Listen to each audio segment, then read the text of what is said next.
मान लीजिए कि आपको एक ऐसा तरीका मालूम पड़ जाए जिससे आप किसी से भी कुछ भी करवा सकते हैं। डेल कार्नेगी बताते हैं कि ऐसा केवल एक ही तरीका है।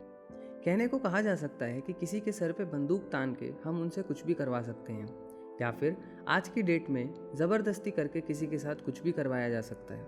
लेकिन सच्चाई ये है कि उस चीज़ का असर सिर्फ तब तक रहता है जब तक आप सामने हों।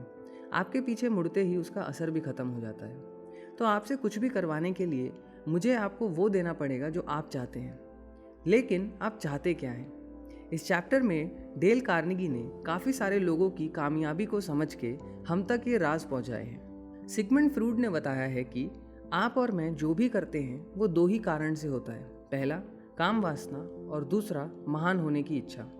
जॉन ड्यूई ने भी कहा है, इंसानों में महत्वपूर्ण होने की बहुत गहरी इच्छा होती है। वो चाहते हैं कि उनको दूसरे लोगों से इम्पोर्टेंस मिले। आमतौर पे देखा जाए तो इंसानों को इन्हीं 8 चीज़ों में से कुछ ना कुछ पाने की इच्छा होती है। अच्छी सेहत, अच्छा खाना, आरामदायक नींद, ढेर सारी दौलत, मरने के बाद क्या होगा, काम वासना, अपने बच्चों की सेहत और ख़ास होने का अनुभव, यानी दूसरों से इम्पोर्टेंस मिलना। और देखा जाए तो लगभग सारी ही इच्छाएं किसी न किसी तरीके से पूरी हो जाती हैं, सिवाय एक के, डिज़ायर टू बी इम्पॉर्टेंट, कुछ खास होने की इच्छा, दूसरों से अलग होने की इच्छा। क्या आपने कभी महसूस किया है, कभी कभी कुछ स्वादिष्ट खाने की क्रेविंग होने लगती है। इसी तरीके से इंसानों में भी तारीफ करवाने की एक तीव्र इच्छा होती है, क्रेविंग होती है। और विलियम जेम्स के शब्दों में, the deepest principle in human nature is the craving to be appreciated. और यही इम्पॉर्टेंट होने की फीलिंग ही इंसानों को जानवरों से अलग भी बनाती है। डेल कार्नेगी एक बार बताते हैं कि वो जब छोटे थे तो उनके पिता सूअर पालते थे। उनके वहाँ एक प्रतियोगिता हुआ करती थी जहाँ जिसका सूअर सबसे सेहतमंद होता था उसे विजेता घोषित किया जाता था। और डेल कार्नेगी के पिता लगभग हर बार जीतते थे और हमेशा मेडल उनका ही होता था। जब मेहमान घर पे आते थे तो पिताजी काफ़ी गर्व से वो मेडल दिखाया करते थे। क्या लगता है, सूअर खुश होते होंगे मेडल जीत के? नहीं, सूअरों को तो फर्क भी नहीं पड़ता था। लेकिन पिताजी को बहुत सुकून मिलता था जब लोग उनकी वाह वाह करके जाते थे। इसी इम्पोर्टेंस की वजह से एक किराने की दुकान पे काम करने वाला इतनी बड़ी बड़ी लॉ की किताबें पढ़ के एक महान लॉयर बन पाया, और आज उन्हें हम लिंकन के नाम से जानते हैं। इसी इम्पोर्टेंस ने चार्ल्स डिकेंस से अमर किताबें लिखवा दी और रॉकफेलर से इतना पैसा कमवा दिया जो वो कभी खर्च भी नहीं कर पाए। यही इम्पोर्टेंस आपको नए ब्रांड, महंगे कपड़े, महंगी गाड़ी और ऐसी कई चीज़ें लेने पे मजबूर भी करती है। सिर्फ यही नहीं, कई बार यही इम्पोर्टेंस की भूख लोगों को गलत काम करने पर भी मजबूर कर देती है। अमेरिका में एक समय ऐसा भी था जब जवान लड़के लड़की अखबार में आने के लिए मुजरिम बनने लगे थे। जो चीज़ एक इंसान को इम्पोर्टेंस देती है वो उसका स्वभाव भी बताती है। जैसे कि जॉन डी रॉकफेलर को काफ़ी पैसे खर्च करके हॉस्पिटल बनवाने में इम्पोर्टेंस मिलती थी, और वहीं डिलिंजर को चोर बनने में इम्पोर्टेंस मिलती थी। जब FBI उसको पकड़ रही थी तो वो एक घर की छत पे चढ़ के चिल्लाने लगा, मैं हूँ डिलिंजर, डरो मत, मैं तुम्हें चोट नहीं पहुंचाऊंगा, लेकिन याद रखो मैं हूँ डिलिंजर। हिस्ट्री में ढेरों ऐसे उदाहरण हैं जहां हम देख सकते हैं कैसे काफ़ी नामी लोग छोटी छोटी चीज़ों पे उतर आते थे ताकि उनको इम्पोर्टेंस की फीलिंग आ सके। जॉर्ज वॉशिंगटन चाहते थे कि लोग उन्हें his mightiness the president of the United states बुलाएं। कोलंबस ने अपने आप को admiral of the ocean and vice Roy of India बुलाए जाने की गुजारिश करी। और एक बार तो मिसेस लिंकन मिसेस ग्रांट पे भड़क पड़ी, मेरी इजाज़त के बिना मेरे सामने बैठने की तुम्हारी हिम्मत कैसे हुई। कई अमीर लोग खोज करने वालों का खर्चा उठाया करते थे ताकि एक आधे पहाड़ों को उनका नाम दे दिया जाए। इतना ही नहीं, कई बार लोग अपने आप को अमान्य दिखाने लगते हैं ताकि लोगों की दया मिल सके और उनको इम्पोर्टेंस की फीलिंग आए। जैसे कि मिसिस मैकिनली को अपनी इम्पोर्टेंस की फीलिंग आती थी अपने पति president of the United states को अपने पास बिठा के। दुनिया चाहे तहस नहस क्यों ना हो जाए, लेकिन जब मिसिस मैकिनली का डेंटिस्ट का अपॉइंटमेंट चल रहा हो तब उनके पति को उनके पास बैठना जरूरी था। कई विशेषज्ञ बताते हैं कि लोगों को इम्पोर्टेंस ना मिलने की वजह से वो कई बार अपना मानसिक संतुलन भी खो बैठते हैं, पागल हो जाते हैं। आमतौर पर देखा जाए तो पागल होने का कारण होता है दिमागी बीमारी।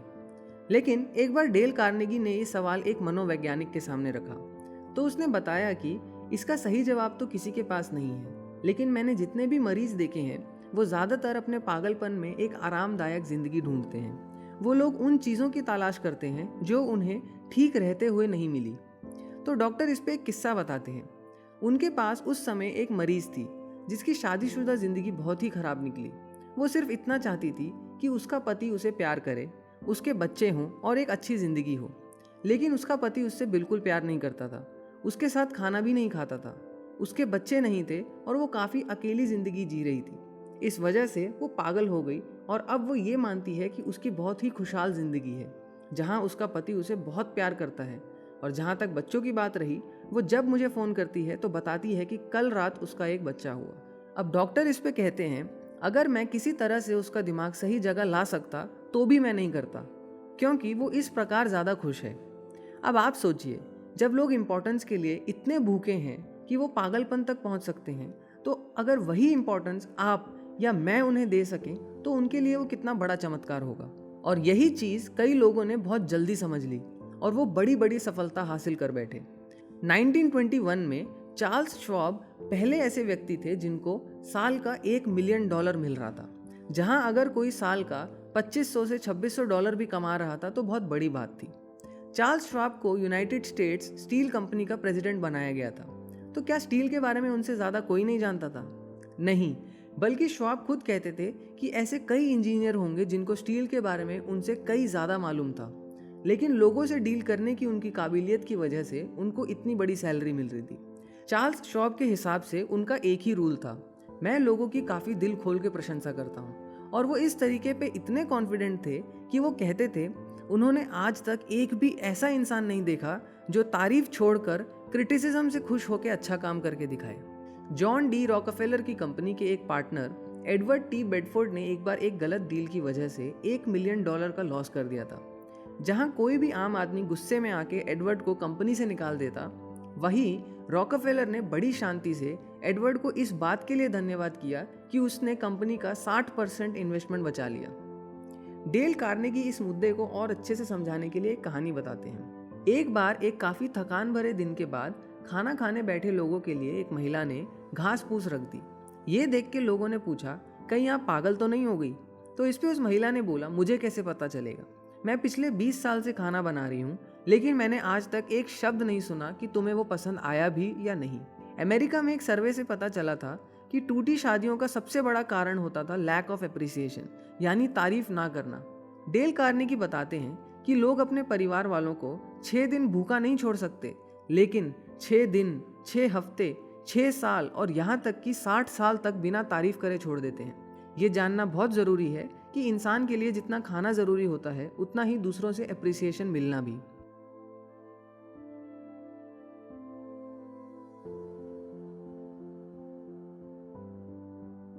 कई लोग कहते हैं कि ये तो चाटुकारिता ही हुई और ये समझदार लोगों पे काम नहीं करती। और ये सच भी है कि चाटुकारिता समझदार लोगों पे काम नहीं करती।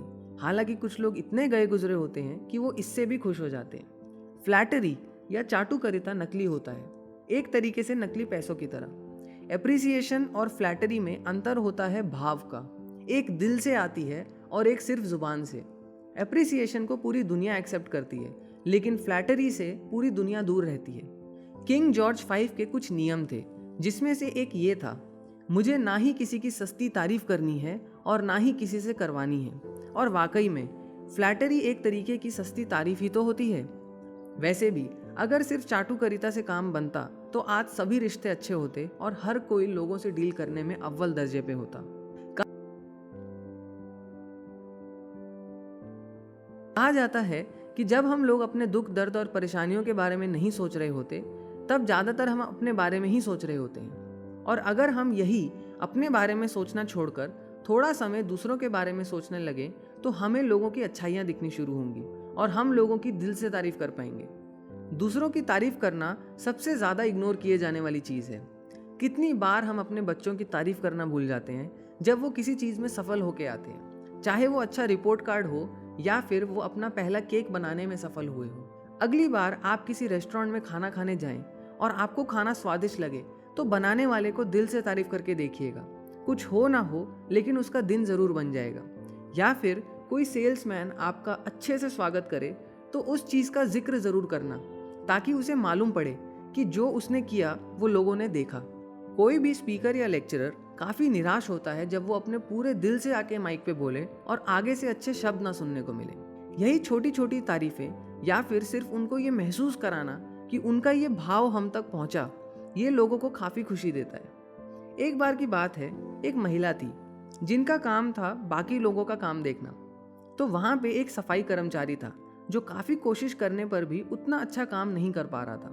बाकी लोग उसको परेशान करने के लिए काफ़ी गंदगी फैलाते थे, लेकिन उस महिला ने उस सफाई कर्मचारी की अच्छी चीज़ों पे उसकी सबके सामने तारीफ करना शुरू किया और देखते ही देखते उस कर्मचारी का काम अच्छा होना शुरू हो गया। एक बार के लिए मैं और आप सफलताओं की गिनती रोक के देखते हैं कि हमारे आसपास के लोगों की क्या अच्छाइयाँ हैं। शायद हम अगली बार उनकी दिल से तारीफ कर पाएं। अगर आपको ये वीडियो पसंद आया और आप इससे कुछ इंपॉर्टेंट सीख पाए तो इस वीडियो को लाइक ज़रूर करें। इस वीडियो पे कमेंट करके बताएं कि आप ऐसे कौन सी बुक्स पढ़ना चाहते हैं।